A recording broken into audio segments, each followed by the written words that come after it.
Thank you again for gathering here today. I see a lot of new faces. It's really exciting to see. A big goal of this meeting is to create a community where Iowans can come together.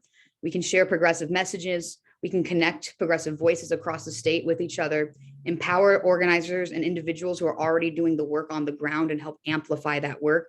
And we're also here to provide resources like toolkits, trainings, and any kind of help that we're able to provide. So thank you so much again for being here. Again, if you are not speaking, please keep on mute and put your questions in the chat at any time.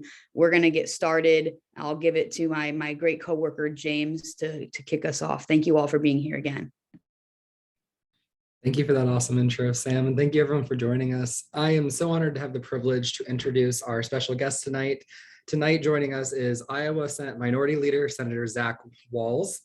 Wahls is the current Democratic leader in the Senate caucus, and he first gained national attention in 2011 when he spoke in front of the Iowa House Judiciary Committee about LGBTQ rights in the state of Iowa and his experience as a child with two mothers. So from there, he went on to write a book, which became a bestseller about his experiences, later becoming a leading voice in the nation and the state for queer rights. And he was even invited to deliver a speech at the 2012 Democratic Convention before President Obama.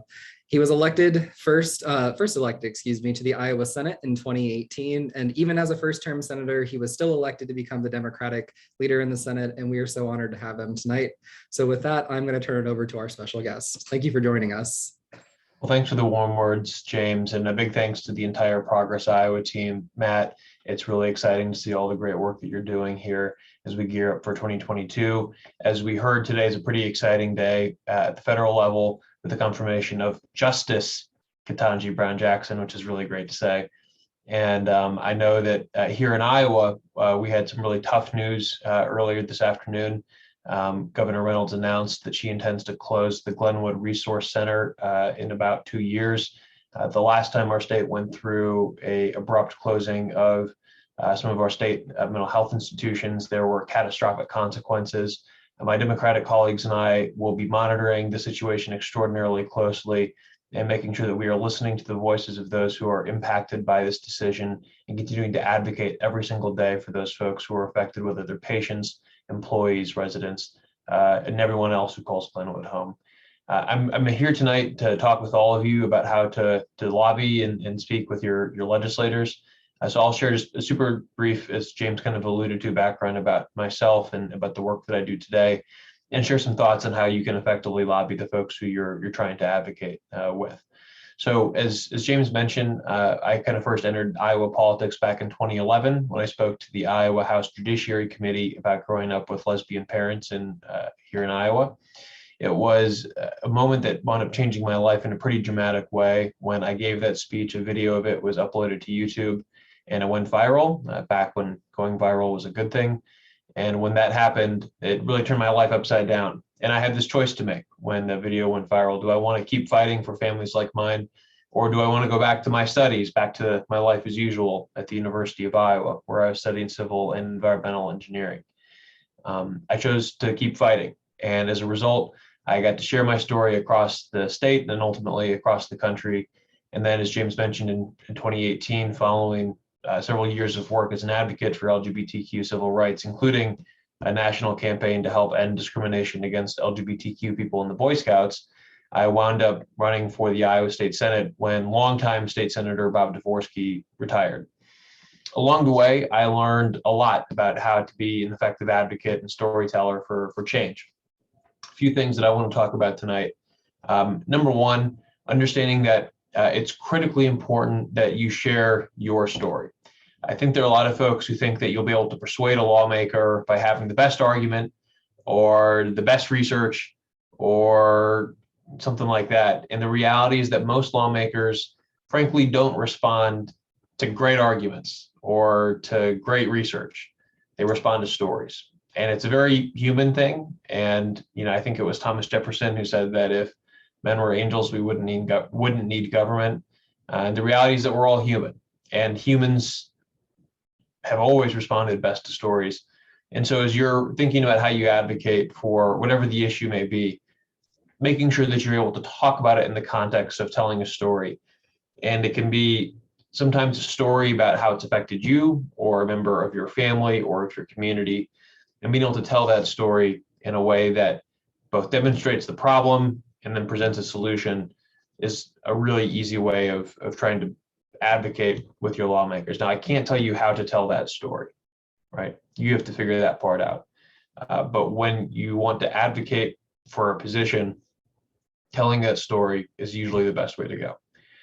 Another important piece to remember is that sometimes it can feel like you're beating your head against a wall, because there are a lot of times where legislators might not feel like they're listening to you. And the thing that I would encourage you to remember is that you're not just telling your story for the legislator. You're telling your story for everybody else who is watching and everybody else who is listening.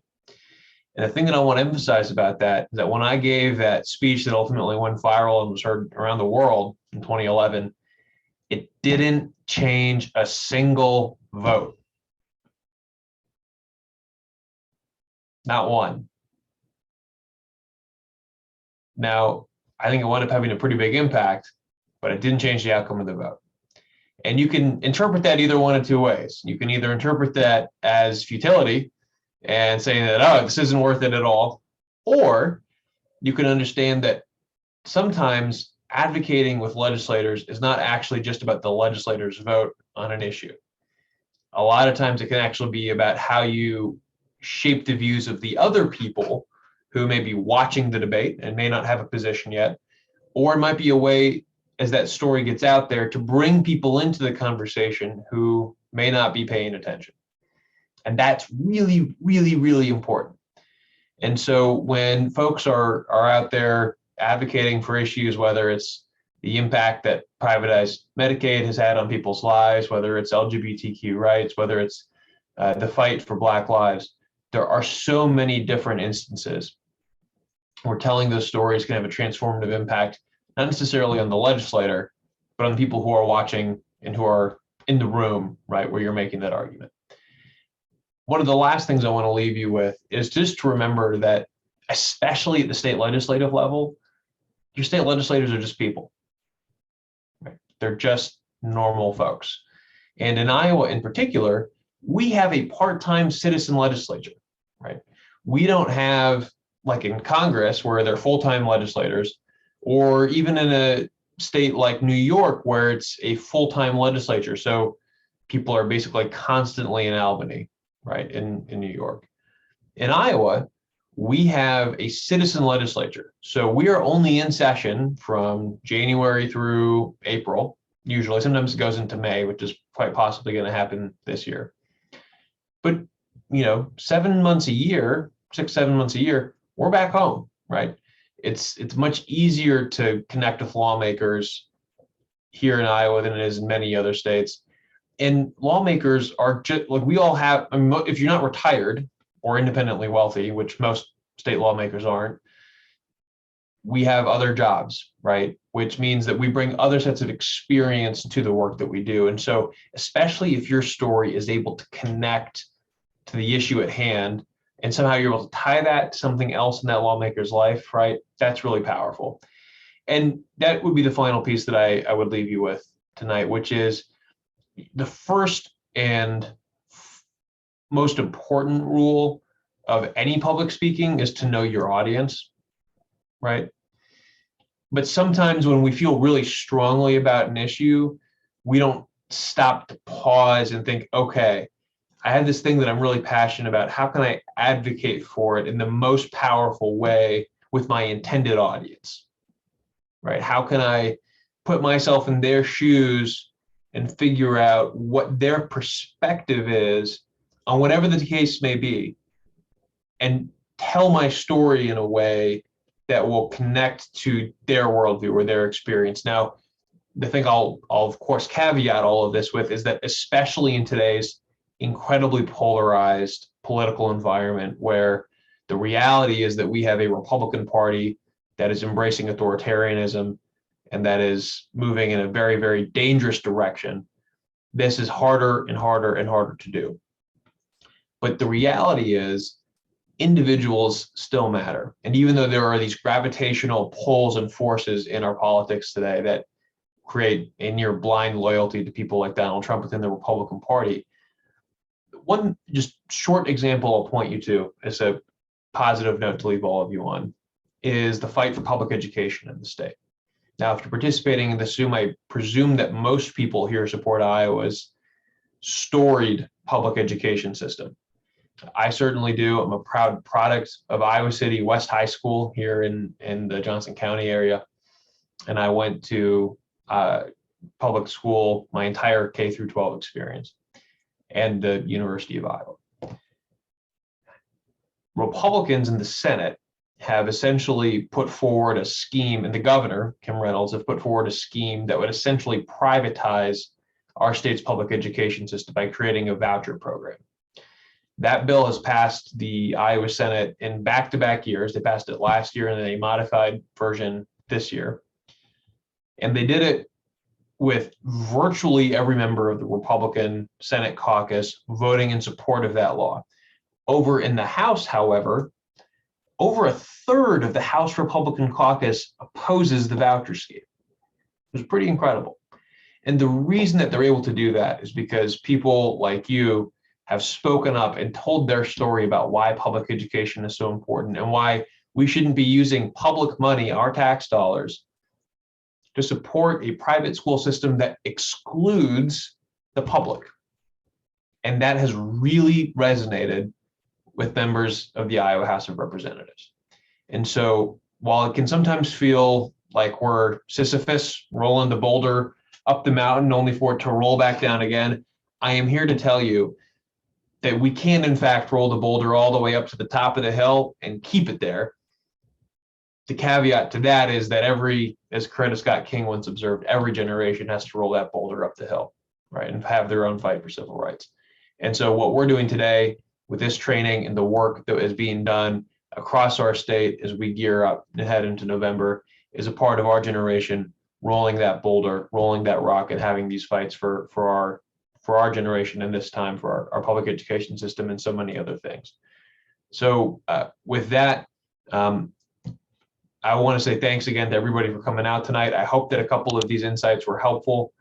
And the one thing that I would maybe just close with, aside from what I've already gotten into, is, and I'm sure that you'll talk about a little bit some of this tonight with the tactics of how to literally engage with your legislators. You know, there's essentially, if any of you ever played sports or had a coach, they probably told you, you get out of practice what you put into it, right? And the same thing is true of contacting your legislators.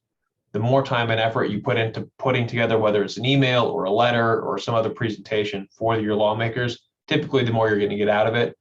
If you click a button and send an email, that's important to create that volume, but you're probably not going to get like a detailed response. But if you take the time, especially if it's your lawmaker, your senator, your representative, to send that communication, put some thought into it, whether it's a letter or an email, most times you'll get a response. And so I appreciate all of you being here tonight, Matt. I appreciate you and your team putting this together. I'm going to head off to my next meeting here, but you all have a good rest of your evening, and we'll see you next time. Thanks, everybody.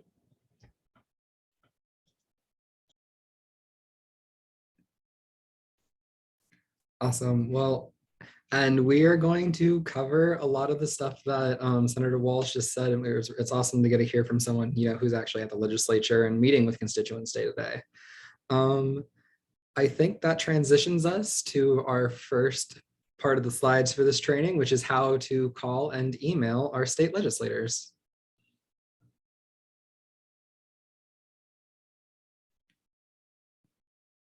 Also, I've seen that people are putting comments and questions in the chat, and that's awesome. Please go ahead and continue doing that. If we haven't gotten to your question already, we will make sure to get to that towards the end of this training during the Q&A session. So cool. We're going to go ahead and jump on in on how to call and email our state legislators. We've had previous trainings about how to speak with legislators and set up contacts and meetings with them in person. If anybody would like access to those trainings, those have been recorded and we can get those spread around.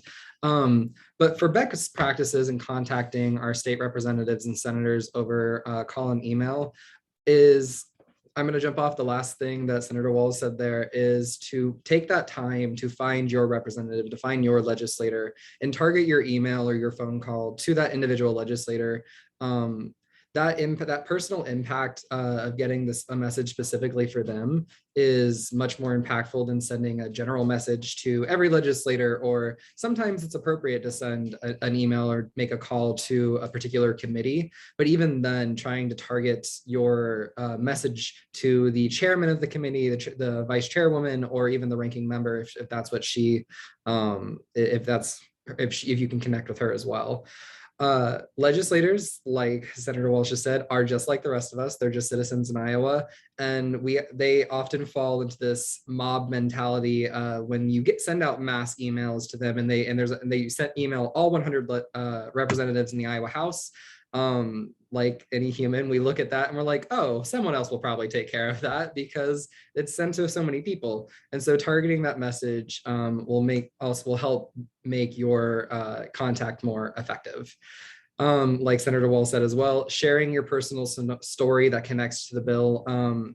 Those real world emotions and real world human interactions are what drive politics. I mean, if we were all just looking at polls and all legislators were voting on polls, then we would have seen Ketanji Brown Jackson confirmed with all the votes, with the amount of support that she had for the American people, and many other legislation like that. But it's the personal stories and those things that rile people up, that get you emotional, that get you active, that brings out the most in those legislators. I saw a question in the chat that asked, if you don't have a personal story, one way, like Amy responded with, is uplifting the stories of other people's as well is great too. If someone shared that with you and they've told you they're comfortable with you sharing that to legislators, that's a wonderful way. Which leads into be specific. If you have an issue with a particular bill or a particular, like if you're fighting for Iowa's public education system and you go in and you're like, we need to support this and we need to do this and we need to talk about this. That's great. And that's a wonderful thing to advocate for, but legislators are going to ask you, okay, but what do you want to look at? Like, what are the specific things you want to look at? So the more specific you can be, like, I want you to vote no on these school vouchers because public tax dollars should be in public schools, not in private schools. That specificity will help get that message across. And be consistent. Follow up with your legislator. Sometimes they won't respond right away, especially during session. They are getting so many emails or calls coming in, but follow up. Send a follow-up email to your email. Send another call. If you're able to go to Des Moines or go to a legislative forum in your community, the more consistent you are, the more annoying you are, the less likely they are to ignore you because you're there. And that being said, just the last general idea is that if you're targeting your legislator and you're targeting your specific representative and they are not getting back to you or contacting you in any way, you can also reach out to other legislators. There are a number of them across both chambers that are happy and willing to meet with constituents outside of their group and share stories to show the importance of different things. Senator Sarah Tron-Garriott is wonderful about that, and she shares a lot of stories. And Ivy, if you'd go to the next slide, please.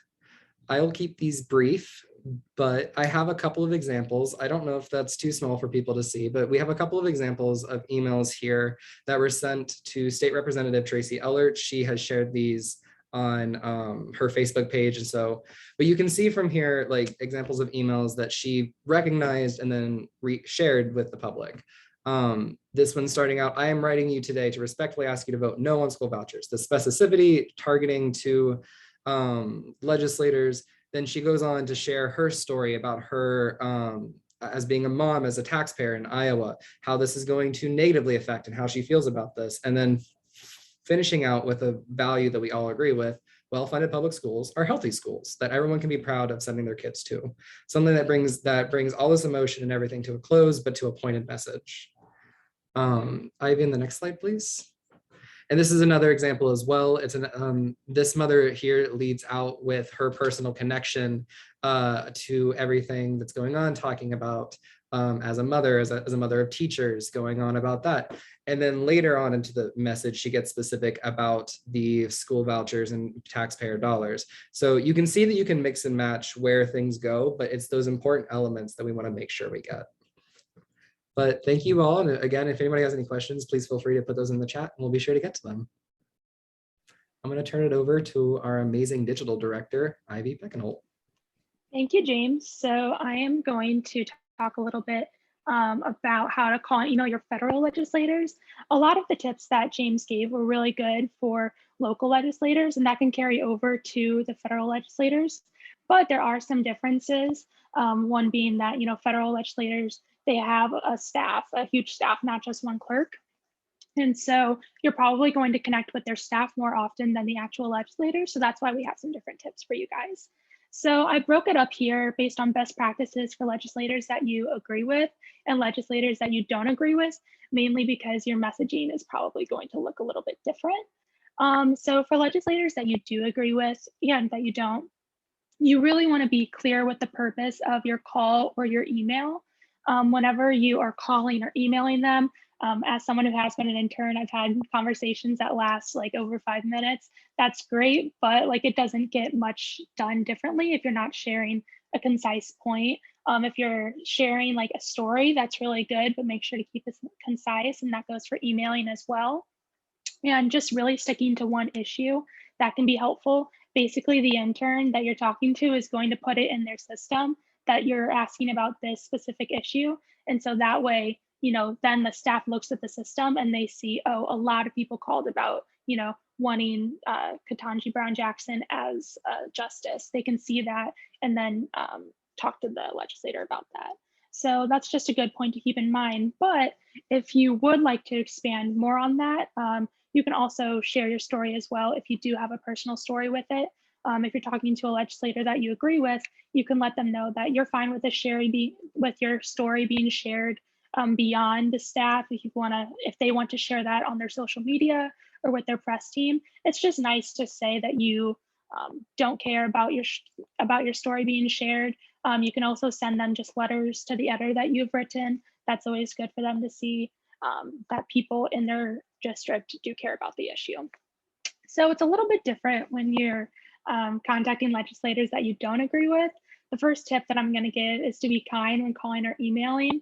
As I said before, it's often interns answering those calls or emails or batching those emails. And so, if there is a lot of negative language, sometimes the intern might not, be able to process all that, and they might just, not put that into the system. They might say, okay, but not actually do something about it. So it's nice to be kind, because then you're more likely to get a response. They'll be able to concisely know what you want and be able to pass that on to the staff. So that's why you really want to be clear about the legislation or issue that you'd like a response on. Try to keep it to one issue, but also be clear with the response that you would prefer. If you don't just want a form email sent back to you or something like that, you need to be very clear that you want a call from the staffer, you want an email from, the scheduler if you are trying to invite someone to your event. It's really good to be clear about that, because if you say that you're passionate about an issue and they don't agree with you, a lot of times you are going to get a form email back. So if you say that you want something from a specific staffer, that intern's more likely to pass it on to a higher up. So that's really helpful as well. And it's good to give a timeline. You could say that you want to call, by the end of the week. It gives them time, but also gives them a deadline. And all of that's important because of this next one of not being afraid to follow up and take action.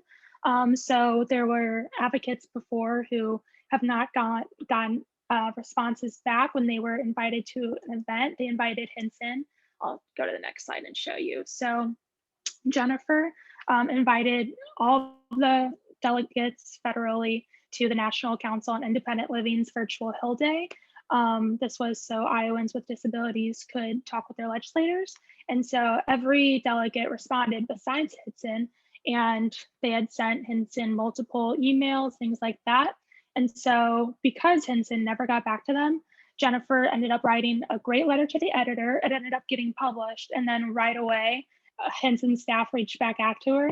And so I like using this example because it really just shows that if you're not getting a response back that you want, be vocal about it. Write a letter to your editor about the fact that you didn't get a response. Post on social media that your representative isn't getting back to you. That's why it's important to always email your representative as well, just because you can take further action. And then I'm going to pass it on to Sam. So if anyone has any questions, feel free to put them in the chat and we'll get to them at the end.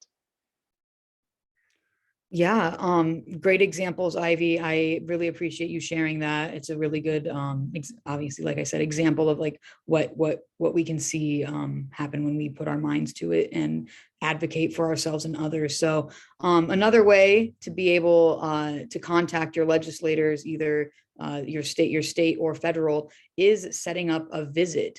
So I'm going to tell you all how to like go about that and some good tips and tricks. And Amy will get into what to expect and what's going to happen in the meeting. So to set up the visit, meeting in person or virtually with your lawmakers is an important way to have your voice heard on an issue that you care about and with your personal story. There are two different ways that you can schedule meetings with a congressional staff member. One is to do a Zoom like we're doing now, or a Google Meet, and the other is to meet them in person at one of the members' field offices across our state, or if you're visiting a federal, possibly in DC. Which you can see that on their websites. They have different office locations as well as the included a DC one if there are federal. So to prepare for visits, typically you're going to want to have a photo ID to bring. You want to make sure that you have that in case it's a more secure building. They'll put you through a security screening. You'll want to leave your phone in your vehicle and your bags in your vehicle, just so that's safe and secure.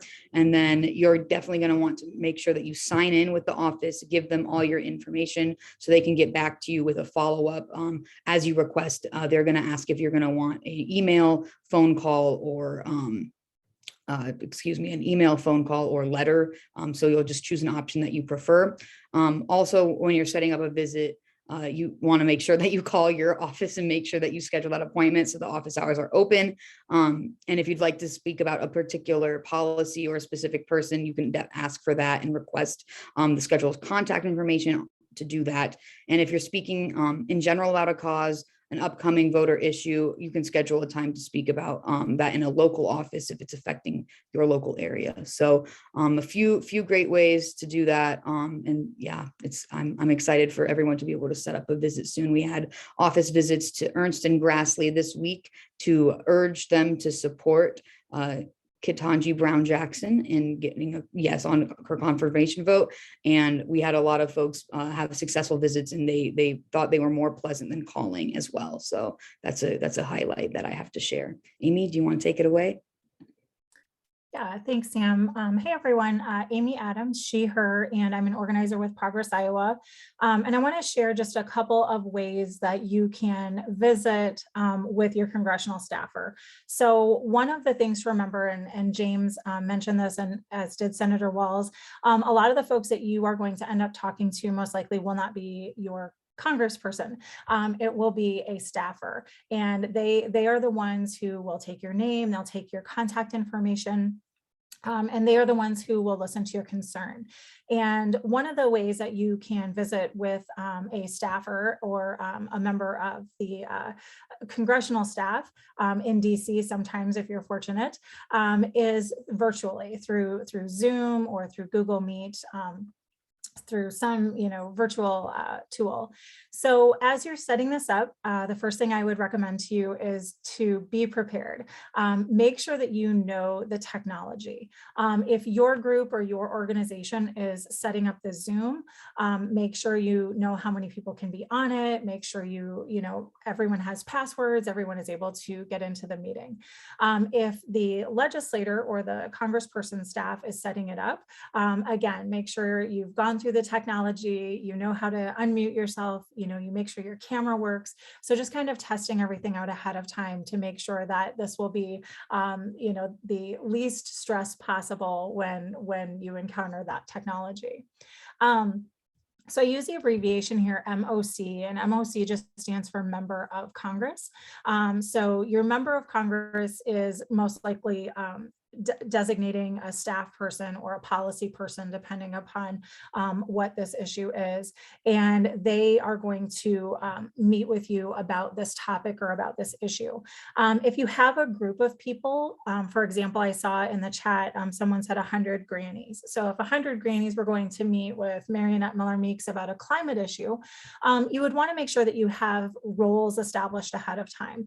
Who's going to sort of be the lead person? Who's going to be the contact? Who's going to be the person who speaks on that Zoom call? Who's going to introduce others? Are different people going to speak about different concerns or different pieces of information that you're bringing forward to talk about? A lot of times when you schedule these meetings, it's because there's a specific piece of legislation that either you want your member of Congress to pass or you want your member of Congress to oppose. So make sure that you know who's going to speak about what part of that legislation, and who is responsible for speaking. The other thing with this virtual visit to just be really aware of is whether or not it's recorded. And I know Matt just put in the chat, he learned something with Senator Grassley's office.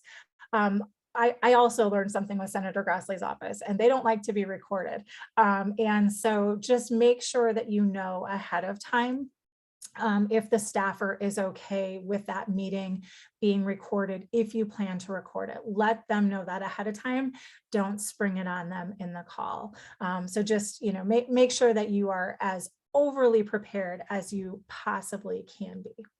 And then the next slide, Ivy, would be the in-person meeting. So the in-person meeting is very similar to the virtual meeting.